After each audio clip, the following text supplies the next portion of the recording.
infinite levels of awareness. It's a step-by-step process.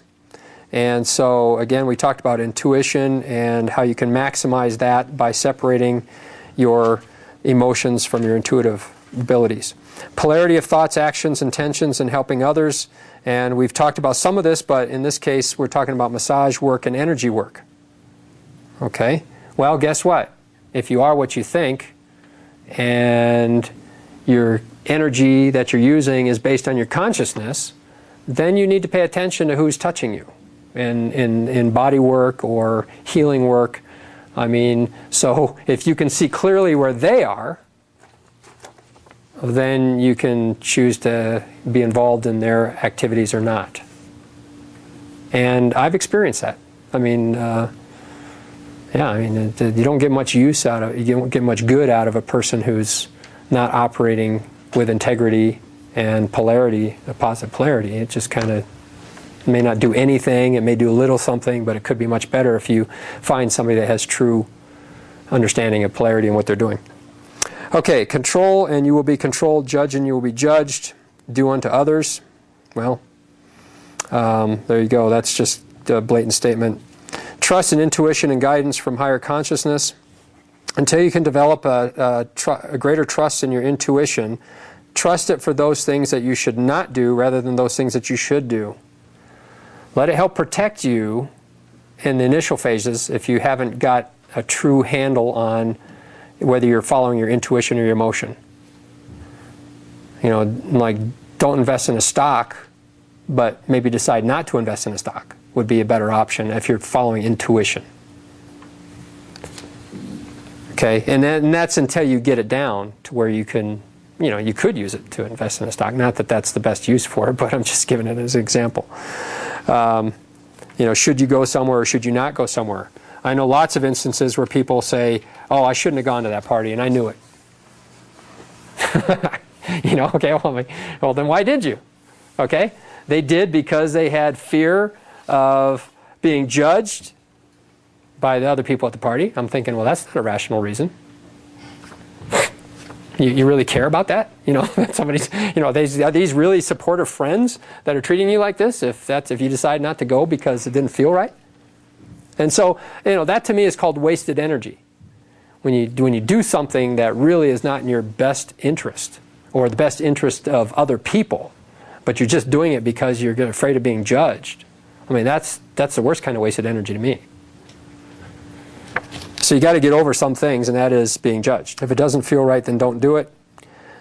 Goal is to clear and heal your blockages in order to follow the path of least resistance. The path of least resistance is the key there, and to clear the blockages helps you do that. So if you clear this out, this can become the path of least resistance.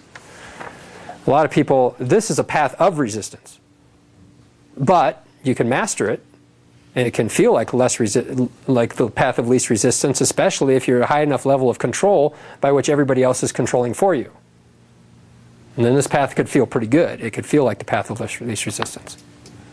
Because you're not actually doing any of it. You're just telling people what to do, and they're off doing your minion. You know, your minions are doing their bidding for you. All right, dampening factor. What you find, what I found in life is that most people have swings. Right? You got good moments, and you got bad moments, and you got some more good moments and bad moments. And what you're trying to do is dampen that, and that's an engineering term. So you're doing this and assuming that this up here is positive and this down here is negative. Okay, that's what the dampening factor is. Everybody knows their life and other people's lives who have big swings. Okay? What you're going to do in the process of growing in the direction is you're going to reduce the swings. And you're going to try to keep that direction moving in a positive so that you don't have any big swings and you're constantly moving in more positive manifestations. And this happens on every level of society and the planet and businesses. And so it depends how well people are harmonizing. And then on an individual level, this is simply balance. On a corporate level, it's harmonization with everybody in the company.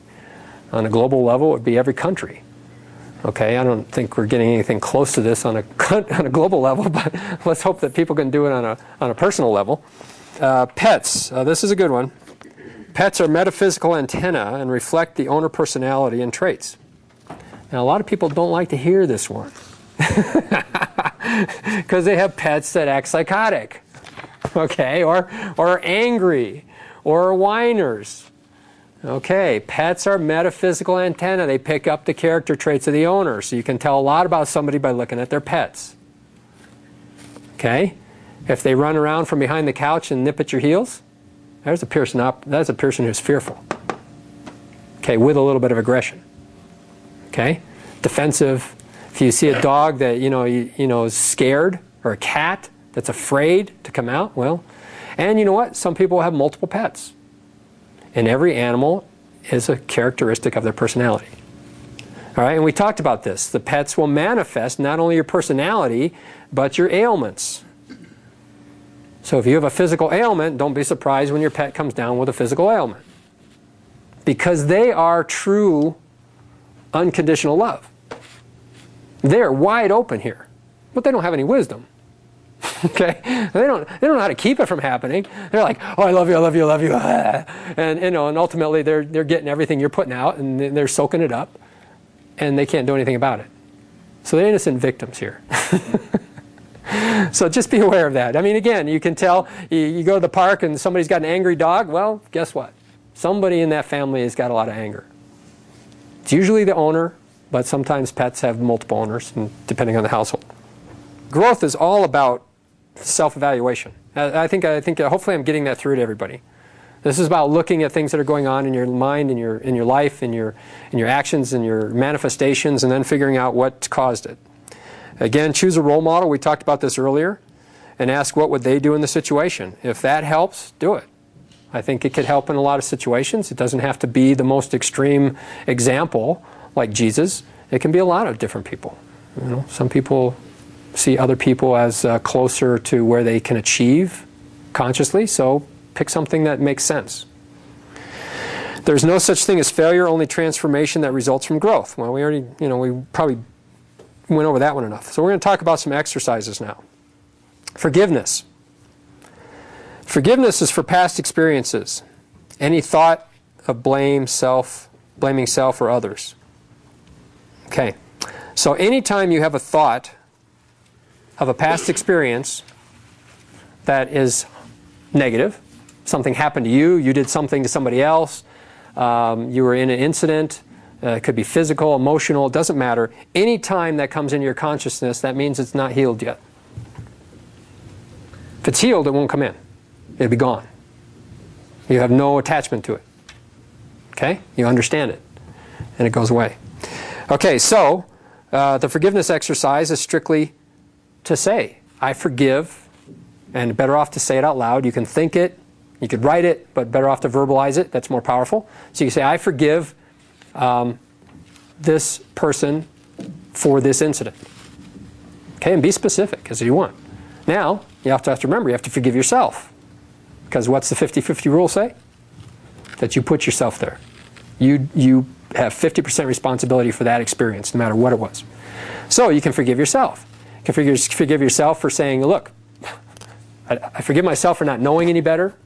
I didn't have this information. I might have some karmic consequences with that person. And I forgive myself for the need to manifest it. Okay? It's easy. You do it enough times, and the ironic thing is these things will just go away. They won't come back into your consciousness. But it only happens if you truly understand what you're forgiving and that it was a necessary experience. If you can do that, then the experience, that consciousness demanifests because you cleared it. When you heal it, it no longer needs to come into your consciousness. Remember, every moment of every day is to help you grow. So everything that comes into your consciousness is important, and if you heal it, it goes away.